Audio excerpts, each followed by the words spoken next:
امام مالک کے بارے میں آتا ہے کہ آپ سے جب کوئی باہر سائل آتا کوئی سوال پوچھنے کے لیے، آپ باہر نکلتے اور پوچھتے کہ کیا تم نے کوئی شرعی مسئلہ پوچھنا ہے، کوئی فقہ کا مسئلہ پوچھنا ہے یا میرے آقا کی حدیث سننی ہے۔ اگر تو اس نے کوئی شرعی مسئلہ پوچھنا ہوتا تو آپ وہیں کھڑے ہو کر اسے بتا دیتے، لیکن اگر وہ کہتا کہ میں نے حضور کی حدیث سننی ہے اور حضور کی حدیث کے بارے میں آپ سے کچھ معلومات لینی ہے، تو حضرت امام مالک اس بندے کو اپنے گھر کے اندر بیٹھک کے اندر بٹھاتے، پھر حضرت امام مالک اپنے گھر کے اندر جاتے اور غسل کرتے، نئے کپڑے پہنتے، خوشبو لگاتے، امامہ سر پہ سجاتے اور اس طرح باادب طریقے سے اس بندے کے پاس آتے اور پھر حضور کی حدیث سنایا کرتے تھے۔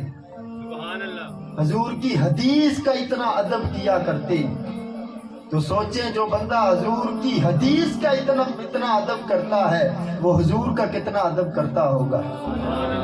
اور حضرت امام مالک حضور کے وصال کے بعد ساری زندگی مدینہ سے باہر نہیں نکلتے۔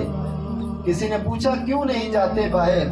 کہا مجھے خدشہ ہے کہ کہیں میں مدینے سے باہر جاؤں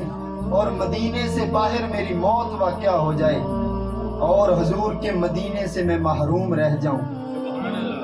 اس قدر ادب، تعظیم اور حضور کی محبت ان کے دل کے اندر تھی۔ اور اعلیٰ حضرت شاہ امام احمد رضا خان فاضل بریلوی رحمت اللہ تعالی علیہ، آپ کے بارے میں آتا ہے جب آپ کا وقت وصال آیا، آپ نے اپنے مریدین کو بلایا اور فرمایا کہ جب میری قبر کھودنے لگو تو ویسے قبر کا سائز ہوتا ہے کہ قبر کے اندر بندہ لیٹا ہو تو وہ بیٹھ جائے، اتنی اونچی ہونی چاہیے، لیکن آپ نے فرمایا کہ میری قبر کی جو اوپر والی چھت ہے وہ اتنی اونچی ہو کہ میں اس کے اندر کھڑا ہو سکوں۔ کسی نے پوچھا اس کی کیا وجہ ہے؟ کہا قبر کے اندر جب میرے آقا تشریف لائیں تو میں یہ گوارا نہیں کرتا کہ میں بیٹھا رہوں، بلکہ میرے آقا جب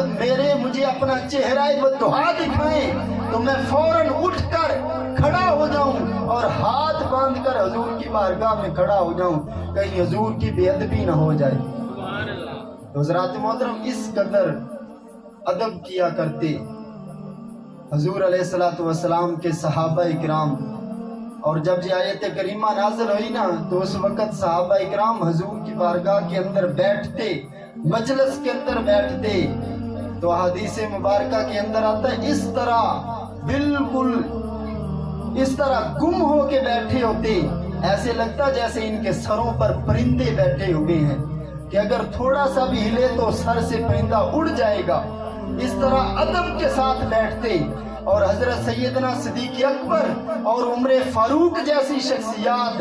وہ بھی حضور کی بارگاہ میں دو زانو ہو کر اس طرح ادب کے ساتھ بیٹھا کرتی۔ جب حضور کسی بات کے بارے میں پوچھتے تو سیدنا صدیق اکبر اپنے منہ پہ ہاتھ رکھ کے اتنے آرام سے بولتے کہ میرے آقا کو دوبارہ پوچھنا پڑتا ہے بکر کیا کہہ رہے ہو، ذرا اونچا بولو۔ اتنا ادب کیا کرتے۔